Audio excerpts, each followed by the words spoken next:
Yeah. What did you invent? The electric light bulb. Electric light bulb. Is that all? I invented the phonograph and kinetograph. Wow. Okay. So you were busy, huh? Mhm. Okay. Nice to meet you. How'd you get those to light up? My mom had these Dollar General lights. Oh, okay. And these got poke your hole and stick it. That's cool. Well, you almost look like him. Hello, my name is Stephanie Kollick, and I was born in Pennsylvania in 1923. I loved my mom and dad. We liked to go outside and explore nature.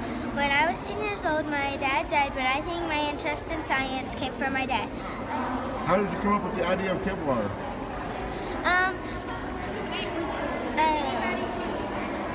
I really just wanted to like save people's lives and stuff. Oh, okay. All right. Okay. Well, I like your invention. Point at your invention and look at me and smile. Are you Hedy Lamarr? Yes, I am. Or is that Headley? It's petty. Not Headley? Okay. So tell me about Hedy Lamarr. I invented frequency hopping, and I did that with George and Hell. You invented what now? I invented frequency hopping, and I did it with George and Hell. Oh, okay. All right. Well, congratulations. But you're sure it's Hedy and not Headley? I'm sure it's Hedy. Okay. All right. Hold your poster up.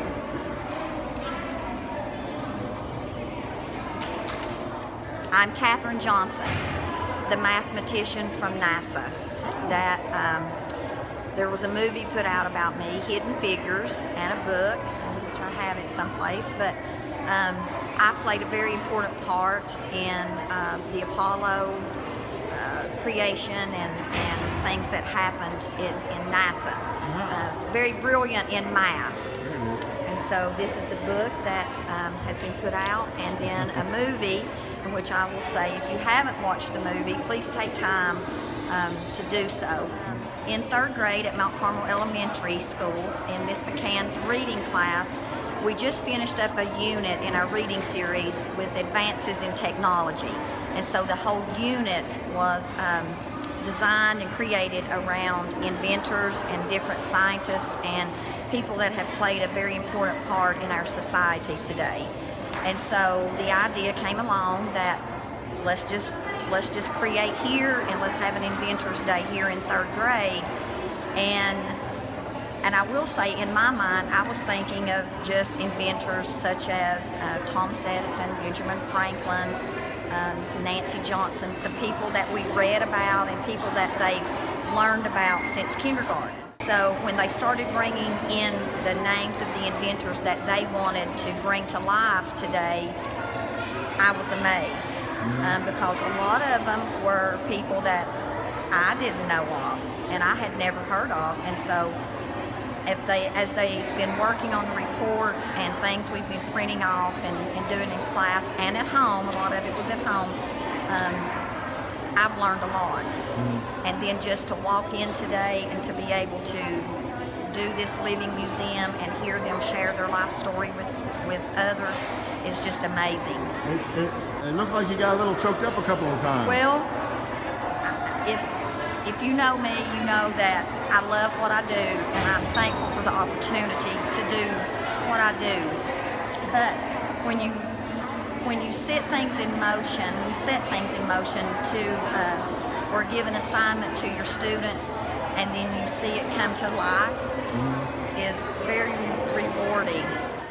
It is a grade. Yes, they were given a packet, and had some guidelines to go by to help them to know what to do, and then a grading rubric on the back, and so they knew, what was expected. But they really kind of excelled, and I'm very pleased.